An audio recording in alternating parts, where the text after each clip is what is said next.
You're tuned in to the TVL Rundown, a comprehensive weekly look at the athletics inside the Twin Valley League.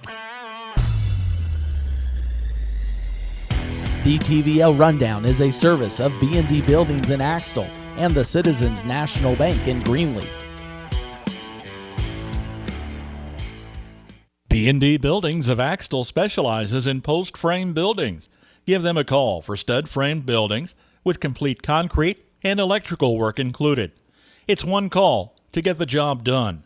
B&D Buildings, specializing in post-frame building construction, plus repairs and more. Always free estimates. Give them a call. B&D Buildings of Axtell, 785-294-0147. B&D Buildings at 785-294-0147. Another reason to make the Citizens National Bank your bank. With the century of experience, you know you can count on us for convenient banking and personal service for people you know and trust. With extended hours and online banking for all your financial needs. Another reason to make the Citizens National Bank your bank. Welcome to the TVL Rundown with Max Blaske and Jeff Wurtz of the TVL Spotlight. Jeff, it was a busy week in the TVL, as it always is this time of year. Big, though, congratulations to the Hanover Lady Wildcats, Twin Valley League volleyball champions last Saturday. I know you were there firsthand, so how'd the day go for all the teams? Well, you know, we talked about this going in. It was a three-horse race, but kind of a surprise, and I mentioned this last week. Doniphan West. Doniphan West got in the mix and ran to the semifinals and ended up knocking off Centralia in the third-place game. They were the team that stuck out to me. Hanover did what they did. Hanover did what they always do. Valley Heights did what they always do. And that's no discount to them because that championship match was absolutely incredible. Despite what that final tally looks like, and if you're just looking at the scores, 25-12 and 25-18, that was much closer than that. Hanover went on several runs in that championship, and yeah, they ended up running away with it on the scoreboard, but really it was a lot tighter than that in that championship game.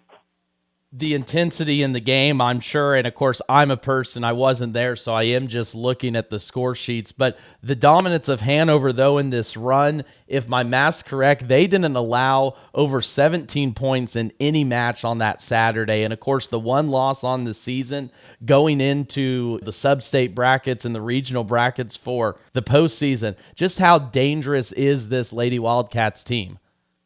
Very dangerous. What is the most dangerous thing in the world? Because Hanover is 2 steps ahead of that right now. I did not see a flaw with this Hanover team, and I watched nearly every game that they had. You know, some teams, when something goes wrong, they start looking at each other and really, you know, trying to point a finger. Never with this Hanover team. It was pick each other up. If there was a small error, pick each other up, get to that next point, and that's exactly what they did. There was no finger pointing. It was, let's just do better. And they did that with precision. So as far as how dangerous they are, you're going to see them, I'm just going to call it now, you're going to see them on Championship Saturday. I think what I was kind of getting at was I saw Lebo lost in their tournament. Of course, you know, who Hanover lost to last year in the state tournament tile game. Hanover 2 straight years, I believe, in the championship game, maybe 3. The success in that program has been pretty impressive over the last handful of years. And, you know, it's a nice combination of the depth of the program, the players believing in the program. Coach Melissa Hawley is at her best right now. I've seen her most of her career. I think Melissa Hawley is at the top of her game right now in deciding things, controlling what's going on the floor, and getting it to those players. And the players do exactly what they need to do. This Hanover team, to me, this year, might be the best that I've seen from them.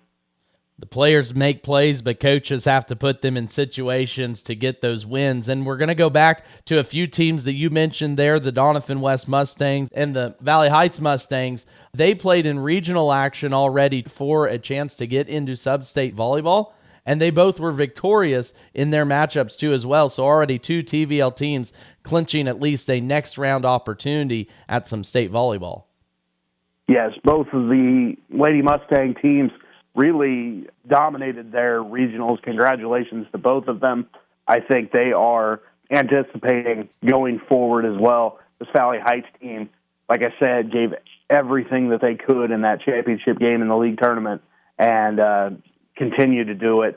I think that they are one of the 2A best as well. And as I said, Donovan West kind of, I don't really want to say came out of the blue because I saw them progress all year long, but they may be one of the teams that is at the top of their game in the exact right spot too. And, of course, regional action continues on Tuesday. At the time we're recording this, we don't have the results from those contests. But, Jeff, where can people always find the results from the regional action this week? As always, tvlspotlight.com, tvlspotlight.blog, as well as the social media pages. I will have live updates as best as I can from all of these sites coming up. And, again, it's a loaded week. We do kind of shoot this at a inopportune time to get those volleyball scores in, but you will be able to find them on social media coming into Wednesday and throughout the rest of the week. And, of course, by the time we do this again next week, we'll have a full grasp of who will be playing in some state championship volleyball on November 1st and 2nd, so stay tuned for that. Shifting our attention real quick, and, of course, regional cross-country coming up here this Saturday. Many area teams will be running. We'll again have full coverage of that next week, as we'll see how teams do. Of course, a lot of area teams over at Sabetha, including the Axtell Eagles, Clifton Clyde Eagles, Hanover Wildcats, Onega Buffaloes, Blue Valley Rams, and Washington County Tigers. And then, of course, in Class 2A, the Valley Heights Mustangs are down at southeast of Saline, with state beaten November 2nd as well. So we'll have a full recap of regional cross country next week. Wouldn't it be fall season without a little football action? I know some district champions were crowned last week, but some big games coming up this week too as well, Jeff.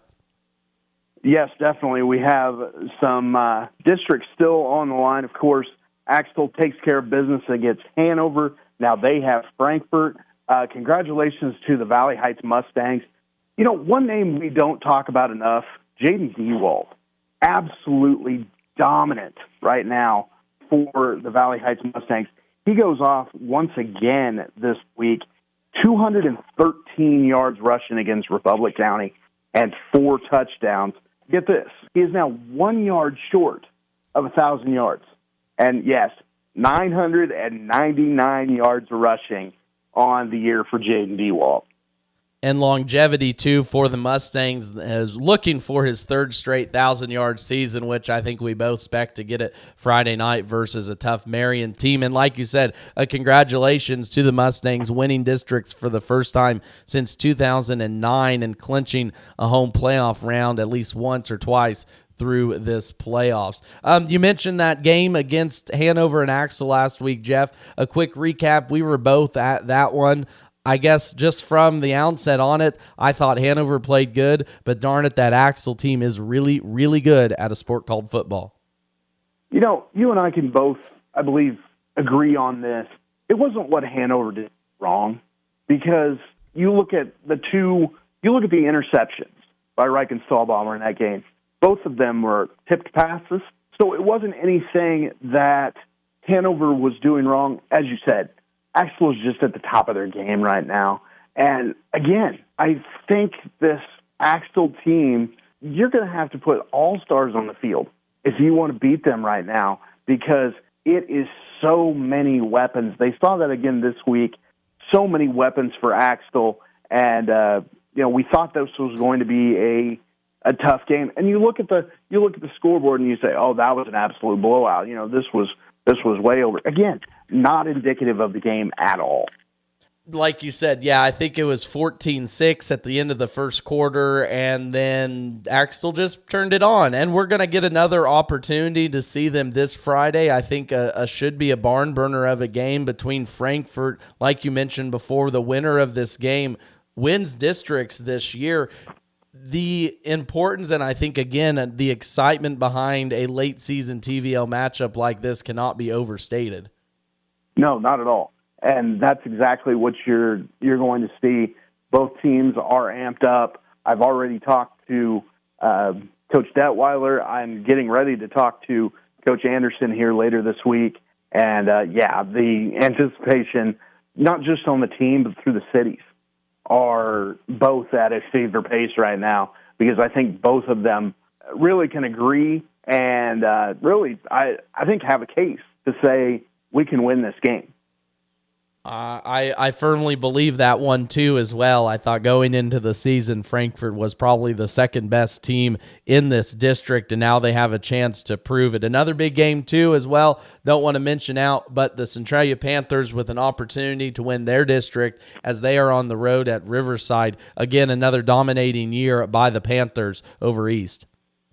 Definitely. Centralia has been on a roll. They have just continued to run through the opposition. They get a late score to win the ball game last week, so the momentum going forward has to be pretty high coming off of that game. And what was a very good game between Centralia and Troy. An excellent ball game. Centralia does pull out that win, and now they're that close. They can smell it, they can feel it, and I wish the best of luck, obviously, to the Panthers, as they are just within reach of a playoff spot once again.